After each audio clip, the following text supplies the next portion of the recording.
ஒரு அடர்ந்த காட்டுல தும்பி என்ற குட்டி யானை ஒன்னு இருந்துச்சு. அதுக்கு தண்ணீர் என்றா ரொம்ப பிடிக்கும். அது எப்போதும் ஆற்றல் விளையாடும்.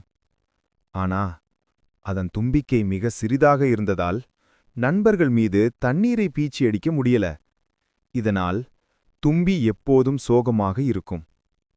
ஒரு நாள் தும்பியும் அதோட நண்பர்களும் காட்டுல விளையாடிக்கிட்டு இருக்கும்போது ஒரு பெரிய மரத்தடியில ஒரு வித்தியாசமான பூவை பார்த்தாங்க. பூவை பார்த்ததும் எல்லாருக்கும் ஒரே ஆச்சரியம். அதிலிருந்து ஒரு அழகான வெளிச்சம் வந்துச்சு. நான் உனக்கு உதவுவேன். என்னைத் தொடு, உனக்கு என்ன வேண்டுமோ அது நடக்கும் என்று பூவிலிருந்து மெல்லிய குரல் கேட்டது. தும்பி உடனே ஆசையுடன், எனக்கு என் நண்பர்களுடன் விளையாட பெரிய பலமான தும்பிக்கை வேண்டும் என்று தும்பி மெதுவா பூவ தொட்டு பார்த்துச்சு. தொட்டதும் ஒரு மாயசக்தி தும்பி உடம்புக்குள்ள போச்சு.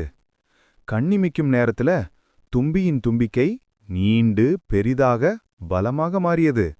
அது மட்டும் இல்ல, திடீர்னு தும்பி பேச ஆரம்பிச்சுச்சு. அதோட நண்பர்களும் பேச ஆரம்பிச்சாங்க. எல்லாருக்கும் ரொம்ப சந்தோஷம். தும்பிக்கு ஒரே உற்சாகம். அதுவும் அதோட நண்பர்களும் பேசிக்கிட்டே காட்டுல நடந்து போனாங்க. அப்போ ஒரு புலி வந்து தும்பியோட நண்பர்களை பிடிக்க வந்துச்சு. தும்பி பயப்படல. அதோட மாயசக்தியால புலிய விரட்டி அடிச்சுச்சு. தும்பியோட நண்பர்கள் ரொம்ப சந்தோஷப்பட்டாங்க.